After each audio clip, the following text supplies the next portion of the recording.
अ,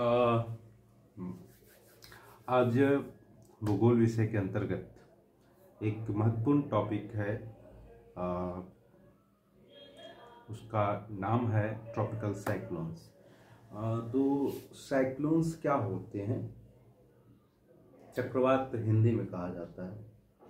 और चक्रवात के जो फॉर्मेशन होते हैं उसके मुख्य कारक अगर कहा जाए तो वह है pressure differences.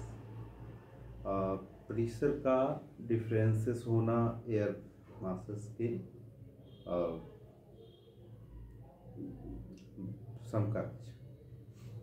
So what do you mean by cyclone? Cyclone is a circulating wind, and it is caused by due to pressure differences among the wind, air masses.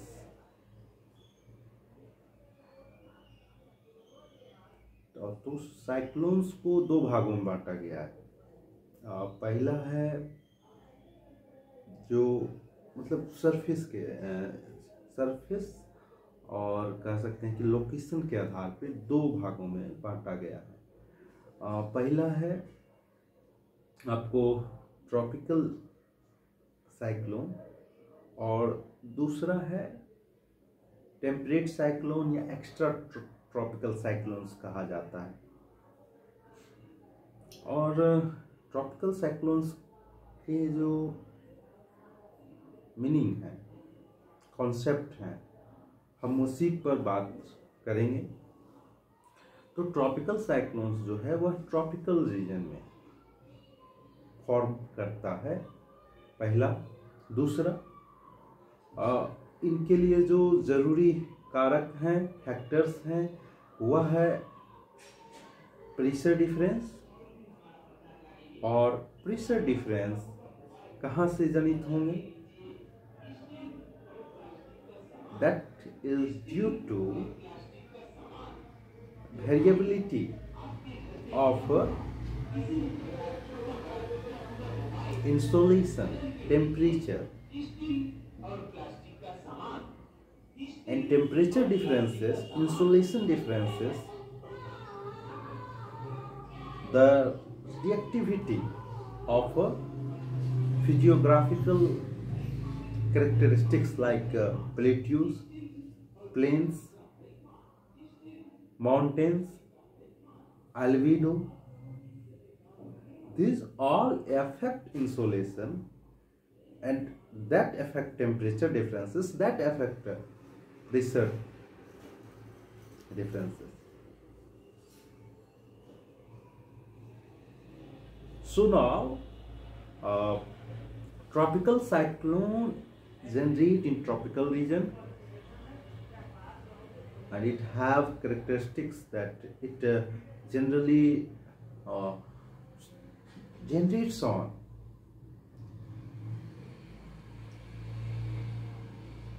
oceanic surfaces, and when it moves towards the land surfaces, and when it falls on the land surfaces, it dissipates. So tropical cyclones must have one very important factor is that it generates in warm water. Minimum temperature should be 27 degrees Celsius. Second,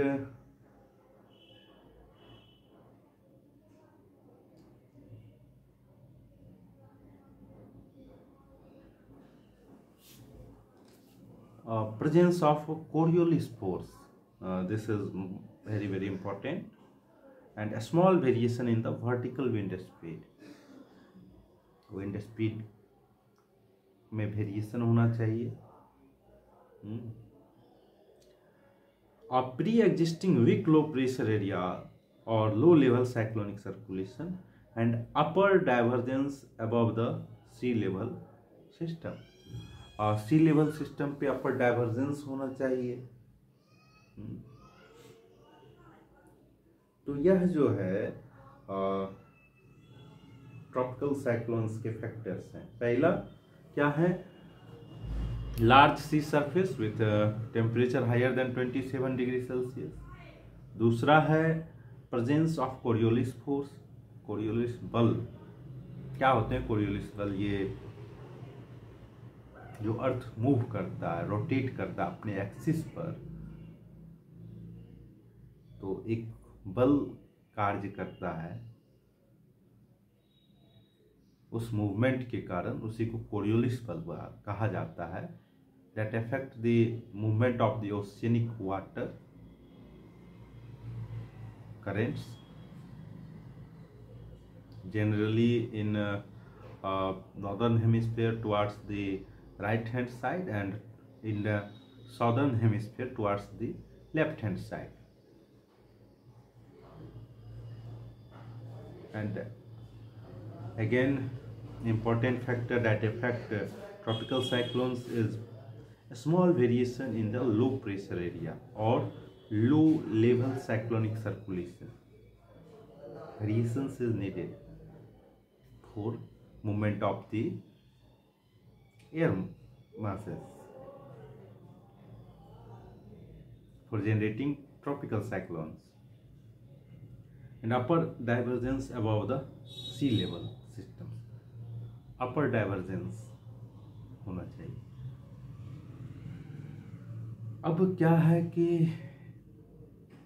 energy कहाँ से आते हैं जो इसे movement प्रदान करता है? The energy that intensifies the storm, जो झंझावातें हैं, जो स्टॉर्म है, तूफान है, comes from the condensation processes. Condensation processes जो है उसी की प्रक्रिया के द्वारा यह एनर्जी प्राप्त होता है। Intensify the cyclonic storm that processes in the towering cumulonimbus clouds. जो टावरिंग cumulonimbus क्लाउड्स हैं उसमें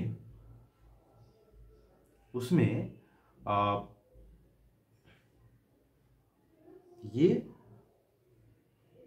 एनर्जी होता है that intensifies the storm. With continuous supply of moisture from the sea, a storm is further strengthened. और जो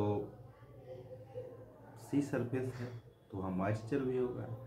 That continuous supply of moisture also intensifies the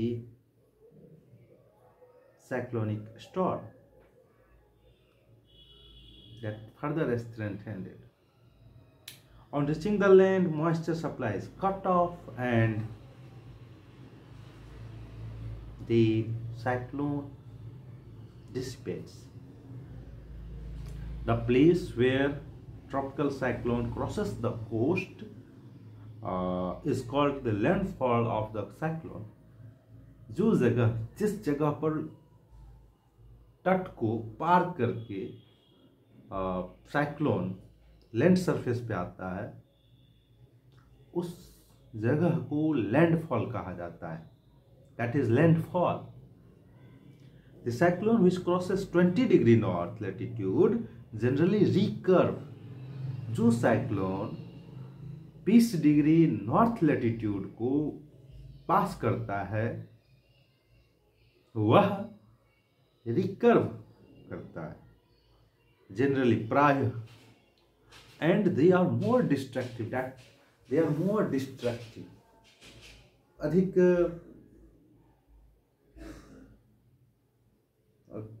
क्षति पहुंचाता है। जब systematic representation of the cyclone की बात करेंगे तो उसमें क्या है कि एक आई होता है, that is a calm region. फिर एक आई वॉल होता है फिर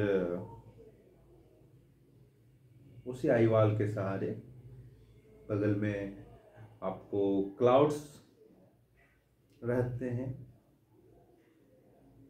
तो आइए एक एक करके समझने का प्रयास करते हैं। जो आई है वहां पर सबसिडिंग एयर,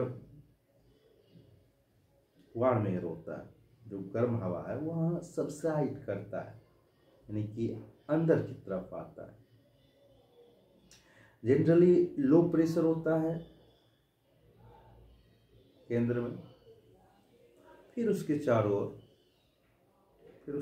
ओर हाई प्रेशर होता है। तो क्या कहता है, mature tropical cyclone is characterized by strong spirally circulating wind around the center। जो मैच्योर साइक्लोन है उसके चारों ओर एक सर्कुलेटिंग विंड होता है, that called the आई, और यही आई है। The diameter of the circulating system can very between 150 and 250 kilometre. उनका जो डायमीटर है वह 150 से 250 किलोमीटर तक हो सकता है। जो व्यास है, जो केंद्र से एक रेडियस लेकर के और फिर 2r, दो रेडियस की जो दूरी है वह व्यास है, वह लगभग 150 से 250 किलोमीटर तक होता है। तो क्या है कि आई जो है वह एक ऐसा रीजन है, इज अ रीजन ऑफ काल बहुत स्थिर होता है। सबसीडिंग एयर, ऊपर से एयर सबसाइड करते हैं। अराउंड द आई वॉल, आई के चारों बगल आई वॉल होता है। Where there is a strong spiraling ascent, ऐसे स्पाइरल करते ऊपर बढ़ता है। ये आई है, ठीक, उसके चार बगल से आई वॉल है, उस पर हवा चढ़ता है ऊपर।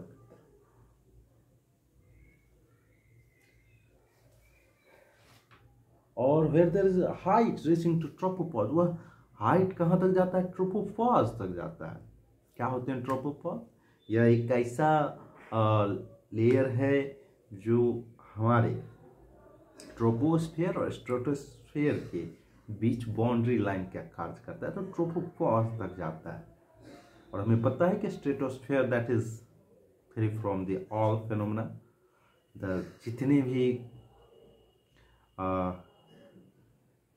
हम मौसम संबंधी प्रक्रम एटमॉस्फेयर में देखते हैं, वातावरण में देखते हैं, that all occurs in layer of first layer of the atmosphere that is known as troposphere.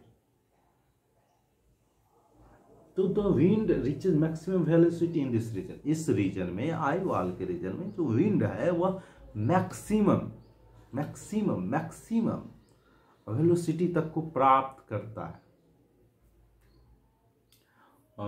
Torrential rain occur, okay, झंझावत बरसातें होती हैं। From the eye wall rain bands में radiate and trains of cumulus and cumulonimbus clouds में drift into the outer region. From eye wall हो सकता है, eye wall के बाहर वहाँ से डेविएट कर सकता है रेन, और जो क्यूमुलोनिम्बस क्लाउड है या क्यूमुलस क्लाउड्स है वह डेविएट कर सकता है। और the diameter of the storm over the bay of Bengal, Arabian sea and Indian ocean is between 600 and 1200 kilometre.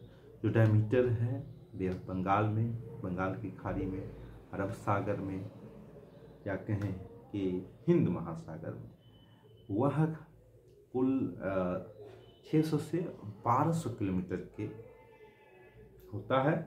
The systems move slowly about 300 to 500 kilometres. यह जो सिस्टम है यह स्लोली मूव करता है अबाउट 300 से 500 किलोमीटर पर डे, प्रत्येक दिन। The cyclones create storm surges. यह जो साइक्लोन है स्टॉर्म सर्जेस को बनाता है। And they inundate the coastal lowlands, और यह कोस्टल लोलैंड्स को इनंडेट भी करता है, प्रभावित करता है। Storm Peter's out on the land, और यह एकदम से पिटर्स आउट, खाली हो जाता है जब भूमि के, जब लैंड सरफेस पर आता है। तो कैसा लगा यह क्लास? आप ज़रूर अपना कमेंट देंगे। धन्यवाद।